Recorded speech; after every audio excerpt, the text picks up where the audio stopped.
I guess when I see him for that, I'm gonna like talk to him. Yeah. All right, good luck with the collaboration. Right One here. time, Azealia, native New Yorker, right? Yeah, Grew up, what neighborhood? in Harlem. Tell us about you.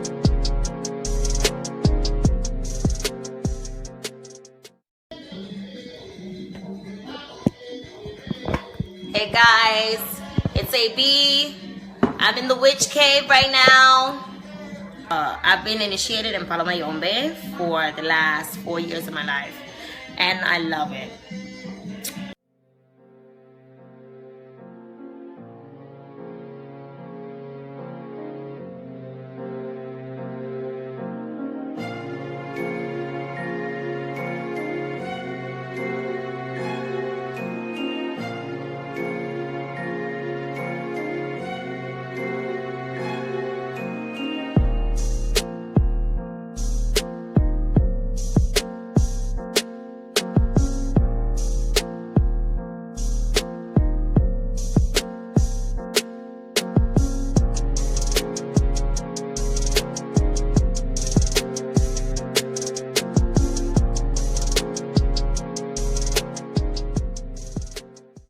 So this is my story with Santeria, okay?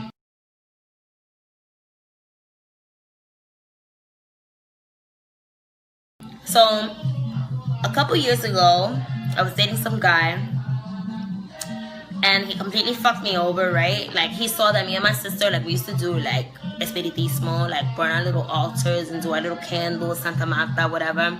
And he saw that, and he went and in search of like a witch to put something on me to control me. Obviously, the relationship broke up and all type of shit like that. But just the whole time, and this was a time where, like, you know, things were seemingly just going left all of a sudden. Like, hold on one second. Right. So yeah, the nigga put a hex on me. And then the nigga started fucking with some bitch, and the bitch was putting more hexes on me, and the shit was just crazy. Like, I couldn't like find myself, I couldn't find my mind, I couldn't find anything, right? So I was in LA, and I went to this santero, and the santero gave me this crazy ass reading, right? Meanwhile, he was a gay man, right? And he took the hex off me with palo. And at the time, I didn't know like all the rules of palo or blah blah blah. Maybe he came and threw a sign, I don't know. But the nigga took $30,000 from me. Like, I gave him $30,000 because he was supposed to take me to Cuba. He was supposed to crown me. He was supposed to scratch me. He was supposed to do all this shit to me in like a week. And of course, I was naive, not knowing that you can't get scratched and crowned in the same week. That just doesn't even make any sense. How you gonna do that? So I just went in search of another godfather. And when I was searching, I found my tata. And that's how I got into palo.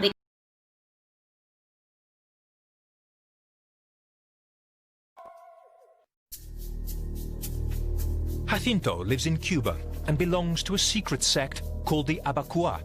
He is preparing for his initiation into Palo de Monte. This is the Cuban black magic of Bantu origin, imported by slaves brought here from Central Africa. In the scenario of the cult, there is a rudimentary altar called the prenda.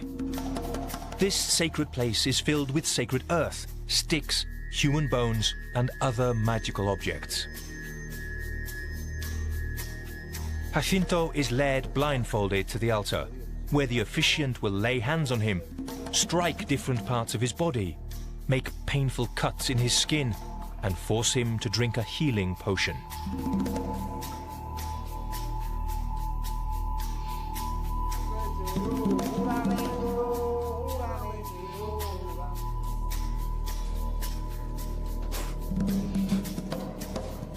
Jacinto knows he is supported by an invisible source in this religious space. The presence of the spirits of the dead who act as a guide in his initiation. The blindfold is removed and candlelight illuminates the way of the newest member of the Palo de Monte. But while most of the devotees of this religion have been baptized by the Catholic Church, at the same time they also practice sacrifices and abominable rites.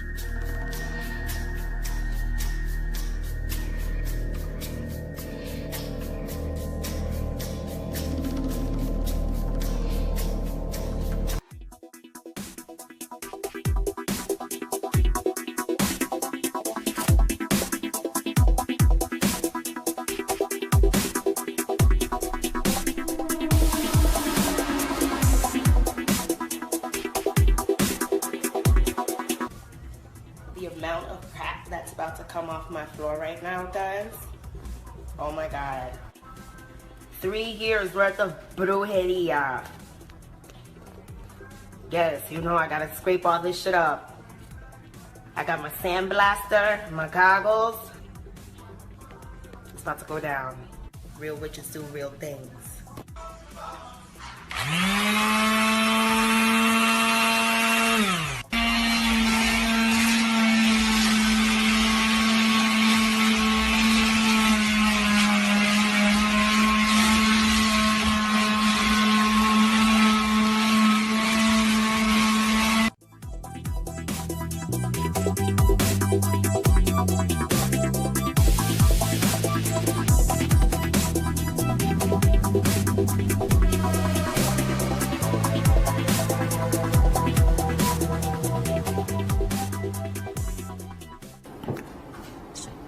What I now actually trying to understand is at what point did you now start meeting these people who are trying to lure you into devil worshipping? What exactly happened? What's your first encounter with these guys? Well, they'll never come out to your face and just tell you, you know, hey, you need to do this. It will always be very subtle. I got to like right at the edge where, you know, a young lady was telling me, a young lady who I happened to date at the time. Her name was Crystal, and she listened to my music. And this was while I was living in New York. And she says, wow, you know, you can really blow up. You can, you know, you really have the skill to do this thing. And she was like, I know why you haven't blown up yet. You're not a part of the brotherhood. So she took me to a Santeria priest so that I can be initiated into the brotherhood. And after that, you know, you really blow up. And Santeria is big in music business in America. I mean, there's big names in Santeria. There's, you know, Jennifer Lopez, her ex-husband. I mean, just there's big names in Santeria. And you know, Satanism, generally, if you look behind the scenes in celebrityhood, there's big Satanists. You know what I mean? When you say Santeria, what do you mean by Santeria? What's Santeria? Santeria is it's a form of witchcraft. It's just a form of witchcraft. You know, hell has many entrances. Many different religions, many different ways that you can sell your soul, or many different ways to compromise. That's why in Christianity they say there's only one way, through Jesus Christ. But to hell there are many entrances. There's only one entrance to heaven, and that's Jesus. But hell has very many entrances. So Santeria is just one of them. You know, the music industry is another one.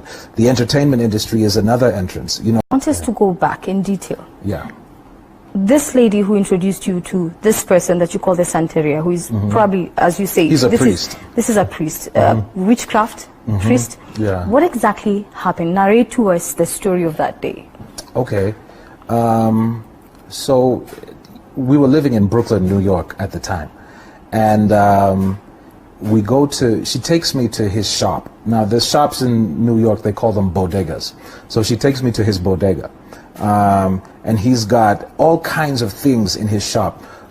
Candles. I saw candles with different pictures of saints, Saint Peter and Saint Paul and Saint Mary and all of these different saints, which we're not supposed to be doing anyway. We're not supposed to be praying through saints. You know, you pray directly to the Father in the name of Jesus. But now there are different saints and different candles, candles for money, candles for dreams, candles for love and romance, and all kinds of, you know, religious witchcraft candles. And then there was books and literature. There's like the 6th and 7th book of Moses, which is a book of witchcraft enchantments and like witchcraft curses, things that you repeat and you can conjure spirits. Okay, so I saw all this stuff in his store and I was like, wow, this stuff is crazy, you know. And there's all kinds of incense and charms and statues and weird things, you know, all kinds of witchcraft things. And then at the counter where you're supposed to pay for the items, there was the cash register, obviously, and then there's a giant a Grim Reaper. I don't know if you know what a Grim Reaper. The Grim Reaper is the angel of death. He's wearing like a black hood.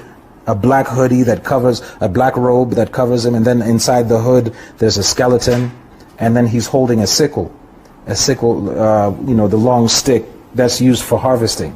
So it's a long stem with a very sharp blade at the end. And he's standing on the counter, and from the top to the bottom of this sickle, there's dollar bills on top of dollar bills. You know what I mean? So people sell their souls to this devil because of money, and he really does give them money. But at the end of the contract, yeah, they, you know, that's why Jesus said, "What would it profit a man to gain the whole world and lose his own soul?" All right. So when you went there, the friend who took you there, what were you supposed to get from that particular shop? So in particular, that was going to help your career grow. Yeah, so Crystal took me to that shop, and what she said was, this man is going to initiate you. He's going to baptize you into the brotherhood. And then after he baptizes you, things are going to start going your way. Yeah. So... But what was the guarantee? Had it worked for someone else? Are there people you know who had actually gone that direction? She said, yeah, she mentioned the fact that, you know, all of the greats have done it. You know, everybody who's ever been great. Notorious B.I.G., Tupac, you know, all of the Big L, all of these guys who had already had deals before, who wanted record deals and got them, and some of them are even big till this day, you know, have passed through the brotherhood. So I said, oh, okay, you know, of course I was a little hesitant. I was wondering, what does this have to do with music? You know, I'm good at making records. I'm good at crafting records. Why are we doing this? But, you know, when you want something really bad, you're almost desperate, and desperate people do desperate things. Were you desperate at that time? Funny enough, I wasn't really desperate, but I was hungry. You know, I wanted this music career. I mean, I'd come back from Kenya. I'm in the States now. I'm ready to make this thing happen. You know, like, it looked like a door of opportunity. You know, it wasn't so much desperation as it was more like, wow, an opportunity to, you know, really have success. You know, and so like any other young man, I really wanted it. And so the priest was like, hey, are you ready? You know, we can do this. And I said, you know, I heard a still small voice. You know, when God speaks, it's not like a thundering sound from heaven. It's a little still small voice. And he just said, you know, once you cross this line, you don't go back. So once I heard that, I said, okay, well, let me think about it. You know, and I told him, let me buy some books and see what you guys are about before I jump in. And he said, of course, yeah, go ahead, you know. So I used that excuse to buy some time. And then I got out of that shop. And when I was walking out, I was like, I don't know why I felt like that was close, you know. But I never went back again. But I mean, that was just one instance where I was that close. But I didn't realize it at the time. I just knew that, you know, some of the stuff in there was kind of scary, like, you know, the Grim Reaper, the Angel of Death. Like, what is this? What does this have to do with music, you know? So, yeah, I came that close. And when you talk about the brotherhood, what's the brotherhood in this case? In the entertainment industry, there are circles of brotherhood, okay? They don't allow you in unless you are covenanted. And to be covenanted means that you've compromised your integrity. You're willing to do anything to get in. So usually it will be some crazy sexual act, you know, on top of an initiation. It's very spiritual. But the sexual act will covenant you to somebody who's already in.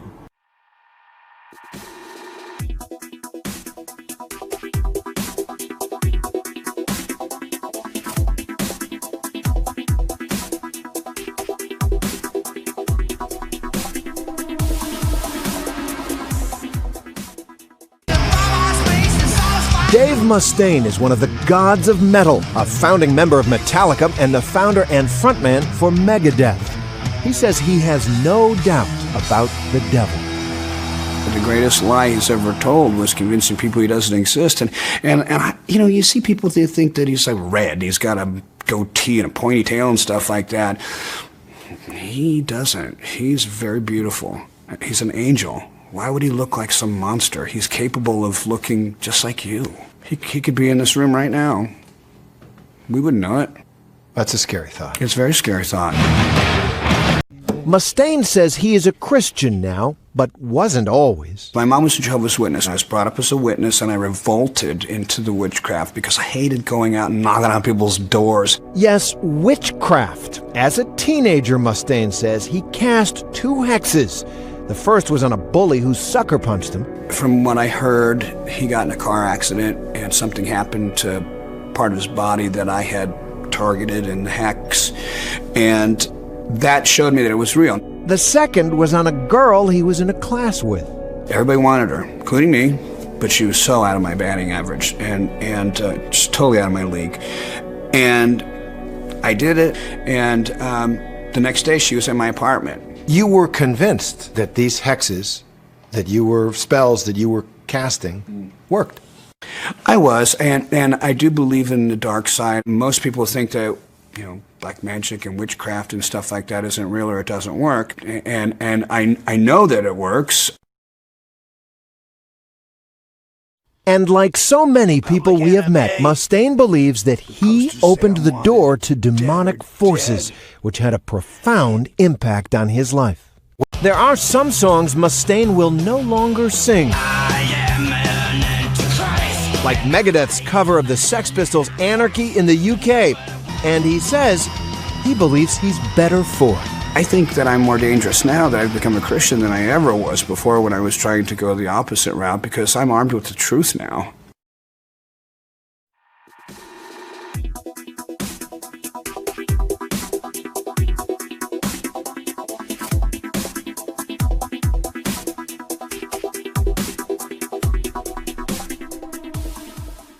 I will give you worldly, like, you put this name, it's like casting a spell. Like, you cast a spell with all these names. Like, the whole world is, it's so deep, the whole world is under a spell. Well, it's like, you know, everything that's ruled in this world, it's like this. You know, God threw down Lucifer, his second angel, and Lucifer, his number one job in heaven was to orchestrate and construct all the worship for God. But Lucifer got jealous, right? So God, and he started trying to take the worship. He saw how God was getting all the worship. He was like, oh, I want that. But then God was like, nope, send you to earth. And so now what he does is with music, with like promoting sexual like impurity, like the porn industry, homosexuality, all this stuff, they're all forms of worshiping Satan, because we as humans, we're all built to worship something. If you don't worship God, you can if you wake up and you think about weed 24/7, you just itching for weed, you worship weed. If all you can think about is Justin Bieber and I love Justin Bieber, I'm a crazy fan for Justin, you worshiping Justin Bieber, where body's meant to worship something. So it's just, you got to check where you putting your worship into. Now I got a question. How do you feel about working with artists that promote these kind of images? It's like, it's just something I have to do, bro. It's just like, You feel like you have to work with them? I don't have to, but it's like everyone does it, bro. Like, straight up, bro. Like, the ones you think that don't do it is the main ones doing it, bro. Like, it's the game is full of witches and warlocks. So why, if you know you have this God-given gift, why would you use that God-given gift to go promote something that's anti-God? I don't want to, bro, but it's like sometimes you just don't know. It's crazy because I can't even really say too much, bro. Like, it's just like shit you're not really supposed to say, bro. Really? I would say stay away from that numerology like, stuff, bro. It's just like, I'm not really supposed to be talking about this, but I'm just a real nigga, bro. Like, I don't give a fuck. But it's just like, it's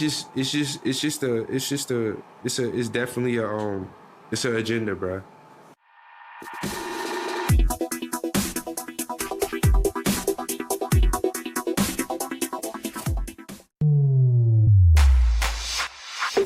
That's a lot. So, Jojo, when you said Amada put roots on you, what exactly do you mean? A couple of readers had told me that somebody had put roots on me. It's not voodoo. So they said roots. someone, and you I thought mean, it they was told Amada? me that it was a girl that I considered my sister. You never and considered that I her had your recently sister, fallen so out it wasn't her. with. So, for those who don't know, what does it mean when someone puts a root on you or puts roots on you? I don't really know much about it. I don't practice Santeria. I don't have nothing against it, but I don't practice it. But does a root just brings you bad karma? It just makes bad things happen to you? There's a difference between Santeria, voodoo, and Ifa, okay? Yeah, but she don't know I what she's don't doing. know She's it. going I to don't see know 5 the different readers. difference. This I bitch don't don't know even the know what she's difference. doing. You don't know the I difference? Yeah, I don't know the difference.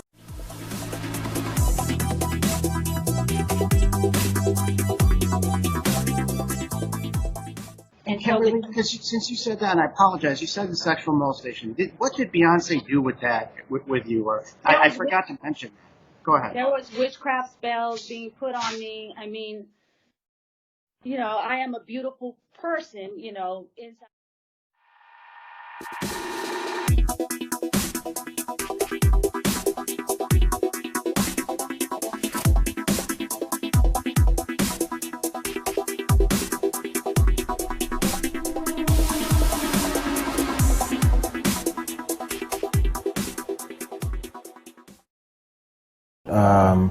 At the time, she was just a sorcerer, but she had not been initiated to the higher levels.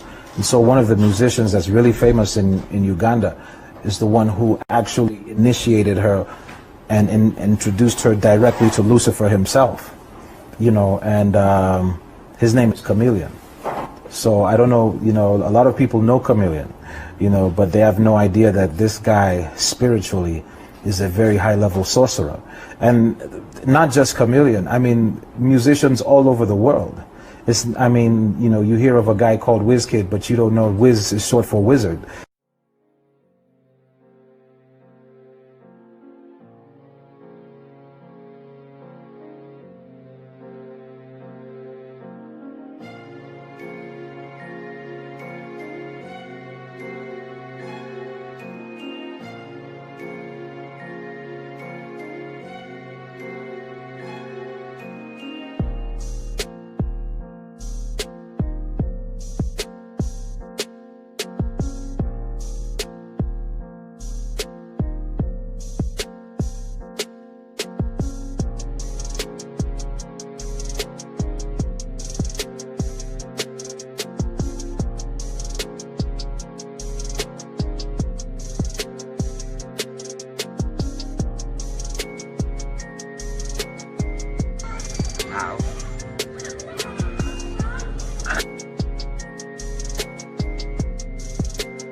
Ok, Santeria. Il nome del disco Santeria è stato partorito abbastanza casualmente. È un titolo che ci è venuto comunque quasi a disco finito, praticamente a disco finito. Siamo partiti da Santeria come concetto grafico, iconografico, quindi santi, teschi, fiamme, eccetera, eccetera, per poi arrivare appunto al tattoo messicano, quel tipo di iconografia, teschi, calavera. Quindi è il titolo che abbiamo trovato che riassumeva un po' quello che era tutto il viaggio e il film che poi si può ascoltare in Santeria.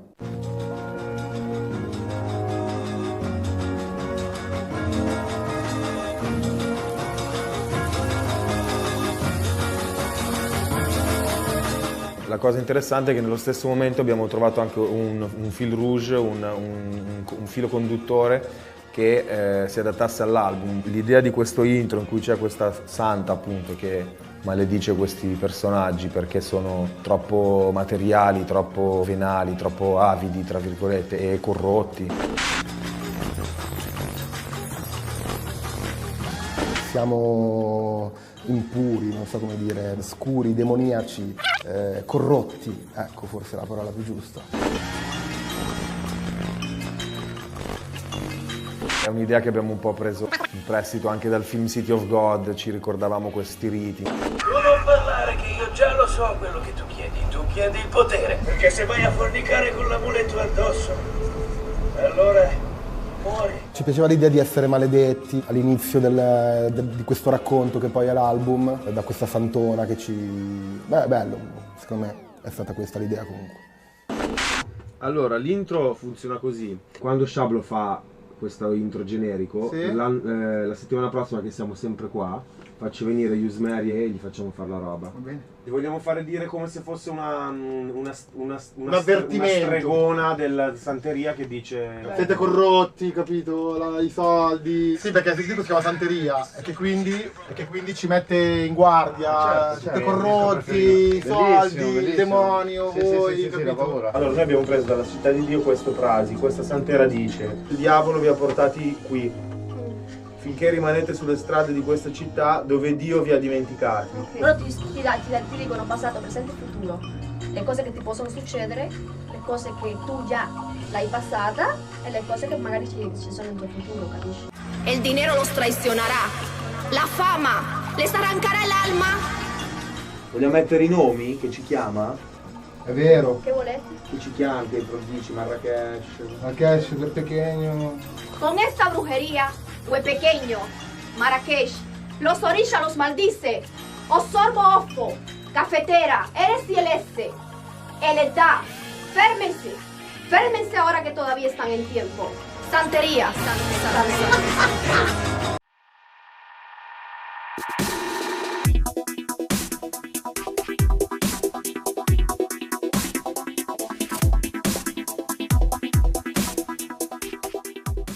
Proviamo. La maledizione è quella che spesso ci sentiamo dire, insomma, continuare così con queste cose che poi sono anche un po' gli stilemi dell'hip hop, no? I soldi, il successo, la fama.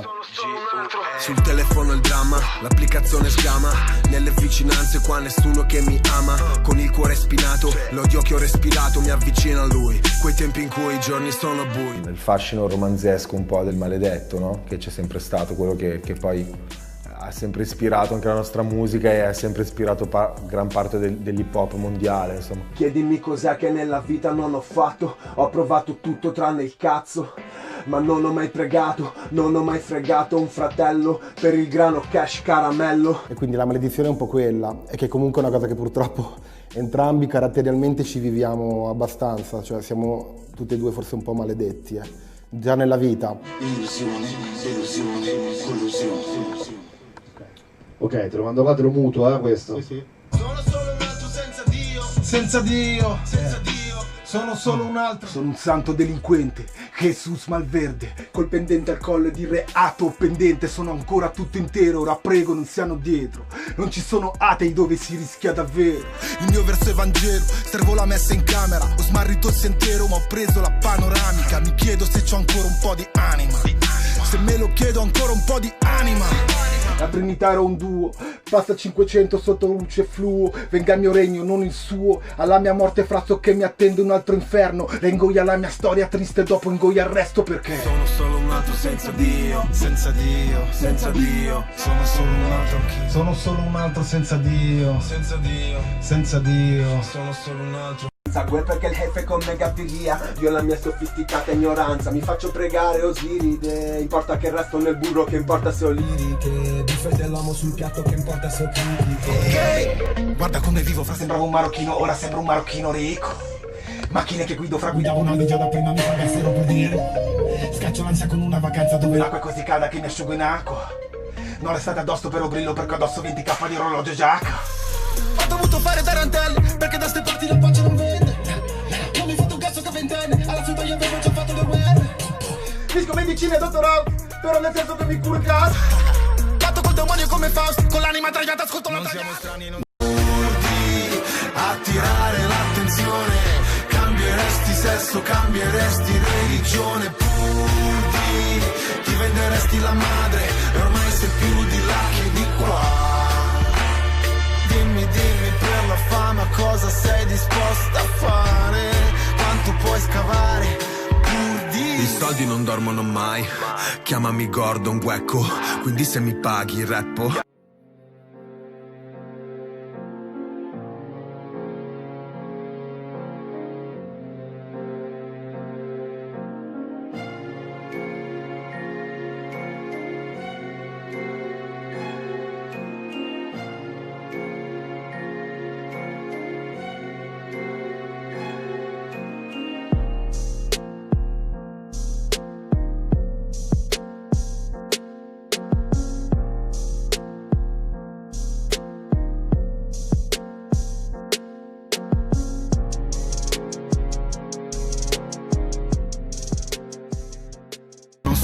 sbagliato o solo un altro domicilio. Capisci la spocchia fra se capisci il sacrificio.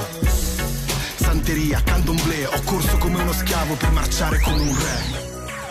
Io trovo che quello che poi alla fine esce dal disco, che quello che noi volevamo veramente comunicare, anche un po' inconsciamente con l'album, con l'aspetto grafico, col titolo e con tutto, è che noi sappiamo di essere maledetti, a differenza di quello che la gente può pensare. Noi sappiamo di essere soli, sappiamo che i soldi non fanno la felicità, sappiamo che le donne sono effimere e che non trovi l'amore nello strip club, sappiamo che il potere ti corrompe, ti corrode, capisci? Ed è forse la musica che è la via di salvezza da questa cosa. È il disco stesso che è un'affermazione della tua maledizione, ma al tempo stesso la scappatoia e la via per il paradiso.